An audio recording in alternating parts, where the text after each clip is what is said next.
Mes échecs avec Amazon.com m'ont coûté des milliards de dollars. Je dis bien des milliards de dollars. C'est facile d'avoir des idées, mais c'est très difficile de transformer une idée en un produit qui marche. Faites quelque chose qui vous passionne vraiment. N'essayez pas de courir après la dernière passion du moment. On le connaît surtout comme le fondateur et PDG d'Amazon.com.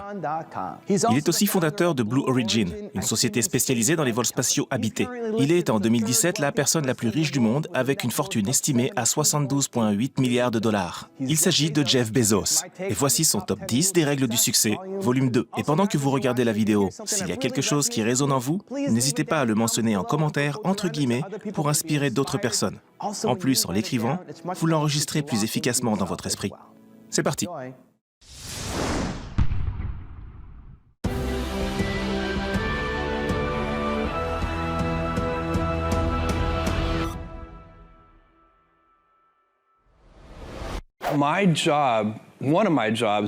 tant que président d'Amazon, pousser les gens à être courageux fait partie de mon travail.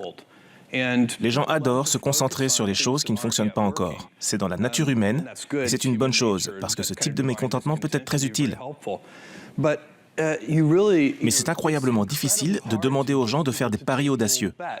Mais c'est ce qu'il faut encourager. Si vous faites des paris audacieux, vous tenterez des expériences. Et quand on tente des expériences, on ne sait pas à l'avance si elles réussiront. Les expériences sont, par leur nature même, sujettes à l'échec. Mais de grandes réussites, quelques grandes réussites, peuvent compenser les dizaines et les dizaines de choses qui ont mal tourné. AWS, Kindle, Amazon Prime, le Marketplace. Voici des exemples de paris audacieux qui ont bien marché et qui payent beaucoup d'autres expériences. Mes échecs avec Amazon.com m'ont coûté des milliards de dollars. Je dis bien des milliards de dollars. Vous vous souvenez sûrement de Pets.com ou du Cosmo. C'est un peu comme un traitement de canal sans anesthésie. C'est pas drôle du tout. Mais d'un autre côté, ce n'est pas très important. Ce qui est important, c'est que les entreprises qui ne continuent pas d'innover, les entreprises qui ont peur de l'échec, finissent par se retrouver dans une situation désespérée où la seule chose qu'il leur reste à faire, c'est tenter un coup de poker à la fin de leur existence. Alors qu'il y a des entreprises qui font de gros paris depuis leur début, qui prennent de gros risques, mais pas au point de risquer la vie de l'entreprise. Je ne crois pas en ce genre de risque. Ça, c'est quand vous êtes désespéré, et c'est bien la dernière chose à faire. On sait par expérience que les grands projets commencent petits. Le plus grand des chênes a commencé avec un gland.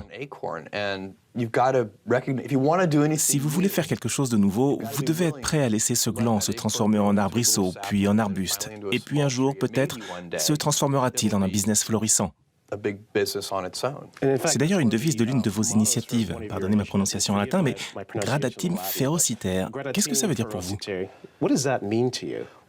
Cela signifie pas à pas avec détermination. C'est la devise de Blue Origin.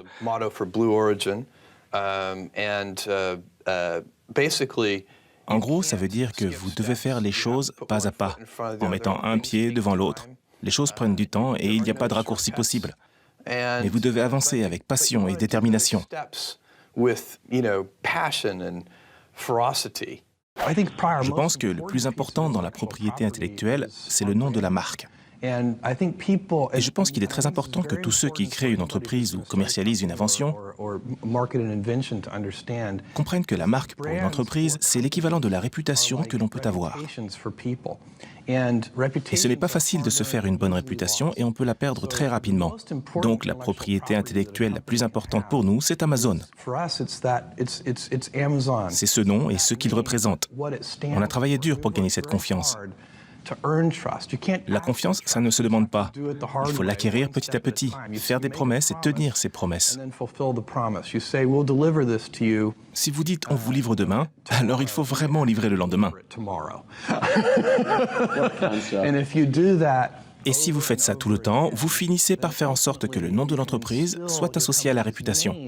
Vous savez, parfois les gens parlent des marques de façon très vague. Mais pour moi, j'aime la comparer à une personne. Quelle est la réputation de cette personne et comment a-t-elle gagné cette réputation? Je pense que l'une des choses à savoir sur le stress, c'est que le stress vient avant tout du fait de ne pas passer à l'action face à quelque chose que l'on peut contrôler. Quand je me rends compte que quelque chose me stresse, c'est pour moi un signal d'alarme. Ça veut dire qu'il y a un problème que je n'ai pas complètement identifié ou pas de façon consciente, qui me dérange, et je n'ai encore engagé aucune action pour le régler. Je me suis rendu compte que dès que j'ai identifié le problème, que j'ai passé un premier coup de fil ou envoyé le premier mail selon l'action à faire pour commencer à régler le problème, même si ce n'est pas tout à fait réglé, le simple fait de s'y pencher réduit drastiquement le stress qui en découle. Le stress vient donc en grande partie du fait d'ignorer des choses que vous ne devriez pas ignorer.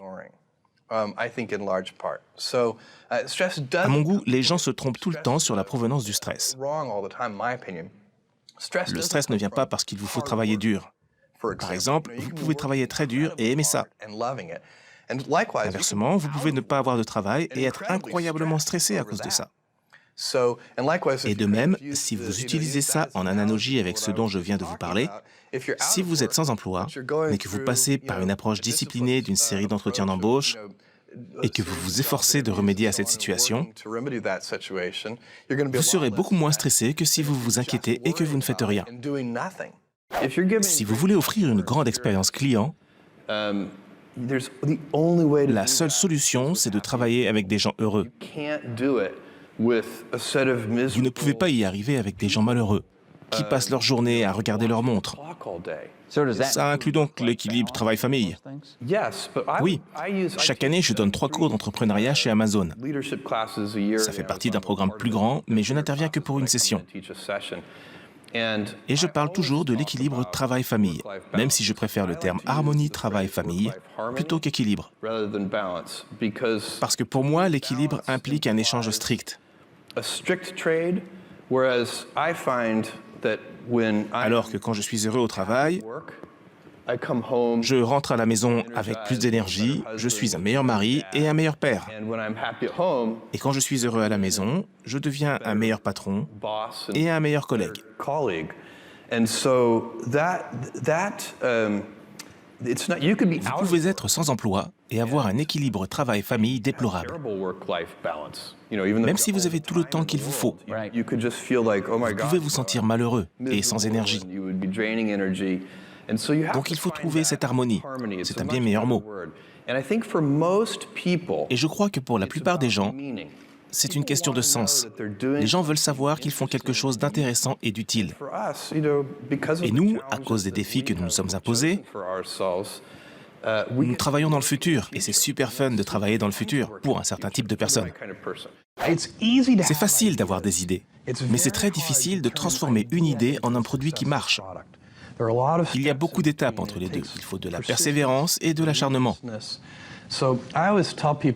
Alors je dirais aux gens qui pensent vouloir devenir entrepreneurs qu'il faut être une combinaison d'acharnement et de flexibilité, et qu'il faut savoir quand, être quoi. En gros, vous devez être déterminé dans votre vision, parce que sinon il sera trop facile d'abandonner. Mais vous devez être aussi très flexible sur les détails, parce qu'en poursuivant votre vision, vous découvrirez que certaines de vos idées préconçues étaient fausses, et vous devrez être capable de vous adapter. Je pense donc qu'amener une idée avec succès jusqu'à sa commercialisation et la transformer en un vrai produit qui intéresse les gens et qui améliore vraiment leur vie, c'est beaucoup de travail. J'ai eu des modèles familiaux, mais aussi d'autres modèles. Des sortes de modèles historiques. Mon grand-père a aussi été un modèle important pour moi. J'ai passé beaucoup de temps avec lui et on n'apprend pas les mêmes choses avec ses grands-parents qu'avec ses parents.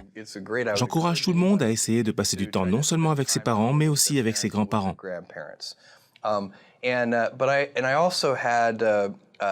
Il y a aussi deux autres personnes sur lesquelles je me suis beaucoup renseigné. Thomas Edison et Walt Disney. C'était en quelque sorte mes deux héros biographiques. J'ai toujours été intéressé par les inventeurs et les inventions.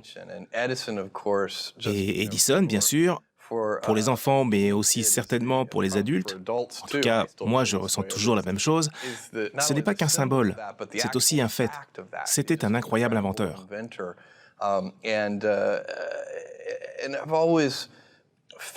J'ai toujours eu le sentiment qu'il y avait une démarche avant-gardiste importante de la part d'un inventeur tel que Thomas Edison.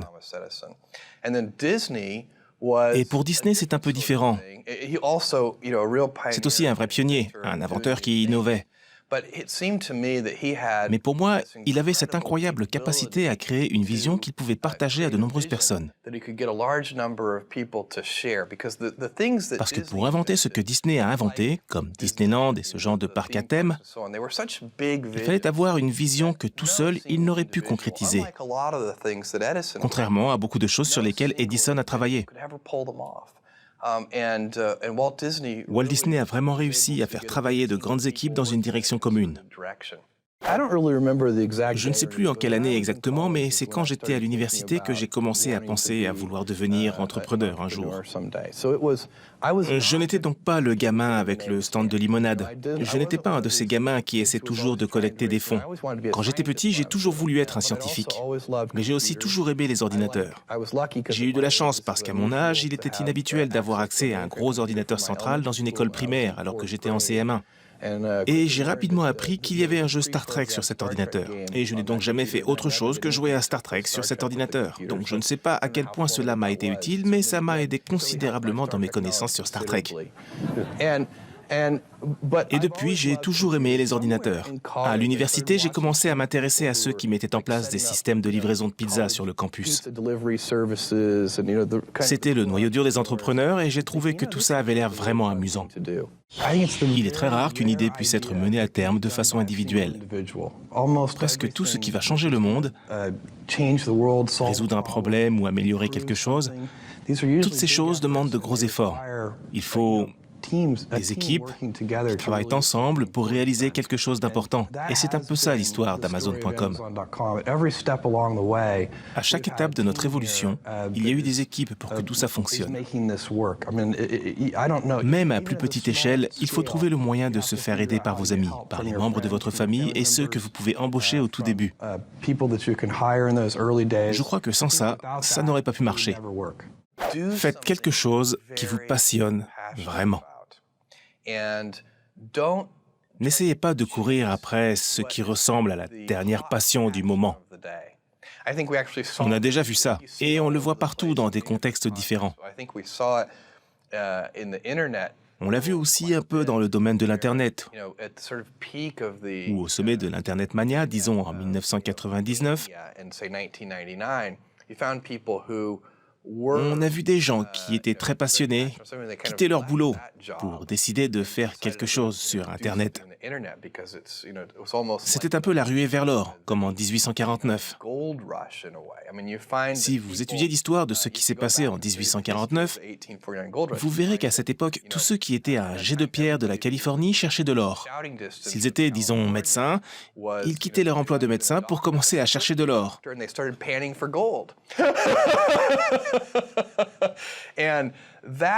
Et cela ne fonctionne presque jamais. Et même si ça marche, selon certains indicateurs comme le succès financier par exemple, je suppose que cela vous laisse insatisfait en fin de compte. Vous devez être vraiment très clair avec vous-même. Et l'une des meilleures façons d'y arriver, c'est de vous projeter à l'âge de 80 ans, de regarder votre vie et d'essayer de vous assurer de limiter le nombre de regrets que vous aurez. Ça marche pour les décisions de carrière et ça marche aussi pour les décisions de famille. J'ai un garçon de 14 mois, alors en ce qui me concerne, c'est très facile. Si je pense à moi quand j'aurai 80 ans, je sais que je veux voir grandir ce petit bonhomme. Je ne me vois pas arriver à 80 ans en me disant « mince, j'ai tout raté, je n'ai pas eu le genre de relation que j'aurais aimé avoir avec mon fils, etc. etc. » Il y a aussi autre chose que j'aimerais recommander aux gens. c'est qu'ils aient toujours un point de vue à long terme. C'est quelque chose sur lequel il y a beaucoup de controverses. Il y a beaucoup de gens, dont je ne fais pas partie, qui pensent qu'on devrait vivre dans l'instant présent. Je crois qu'il faut penser à tout le temps précieux que nous avons devant nous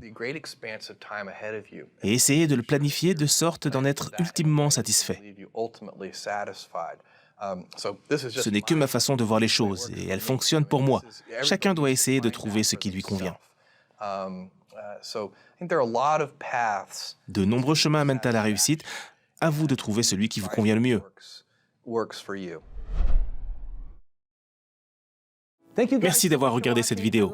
J'aimerais savoir ce que vous en avez pensé et ce que vous pensez de la série des volumes 2. Dites-moi ça dans les commentaires, je suis super curieux de voir ce que vous allez me dire.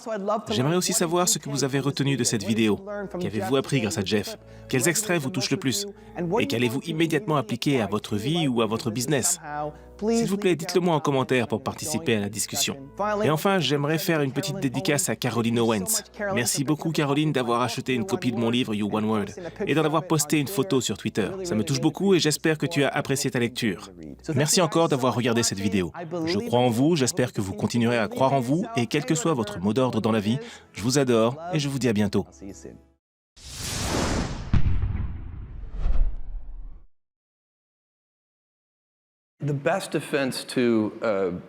La plus belle défense face au discours que vous n'aimez pas entendre sur vous, c'est de vous endurcir. C'est la seule défense efficace. Parce que vous ne pouvez pas les arrêter. Vous allez être incompris. Si vous faites quoi que ce soit d'intéressant dans ce monde, vous serez critiqué. Si vous ne supportez absolument pas les critiques, alors ne faites rien de nouveau ou d'intéressant. Là, vous pourrez protéger votre petite vie. Imaginez comme elle sera belle. C'est un principe Bezos? Oui, habituellement, les gens, par exemple vous, vous êtes quelqu'un de connu, alors vous avez déjà dû lire des critiques qui n'étaient pas agréables. Ah, tout à fait. Mon conseil, si vous venez me voir en disant « Jeff, quelqu'un a posté un truc sur moi et ça m'a blessé, qu'est-ce que je dois faire ?» Je dirais « Allez vous mettre à un carrefour. » Un carrefour urbain très fréquenté, et regardez les gens passer. Et réfléchissez à quoi ils pensent. Je vous parie qu'aucune de ces personnes ne pense à vous. Si vous êtes à ce carrefour et vous pouvez faire cette expérience dans votre tête, « Ok, il y a une femme qui vient de passer, à quoi pense-t-elle vraiment ?» Peut-être à ce qu'elle va faire pour son dîner, ou les problèmes qu'elle a eus avec un de ses employés, ou quoi que ce soit. Ce n'est pas à propos de nous. Beaucoup de petits éditeurs de livres et d'autres petites compagnies ont peur que face à la puissance d'Amazon, il n'ait aucune chance. Il faut mériter son salaire dans ce monde. Quand vous inventez quelque chose de nouveau, si les clients répondent à l'appel, ça dérange l'ancien système. Oui, mais il y a des secteurs où votre puissance est si grande et les marges que vous envisagez de faire sont si petites que vous allez mettre des gens au chômage. Vous avez ce genre de pouvoir et les gens s'inquiètent. Amazon est-il impitoyable dans sa quête de part de marché? Internet remet en cause toute l'industrie des médias, Charlie. Les gens peuvent s'en plaindre, mais se plaindre n'est pas une stratégie. Ce qui arrive aux vendeurs de livres, ce n'est pas la faute d'Amazon. C'est juste l'avenir qui les rattrape.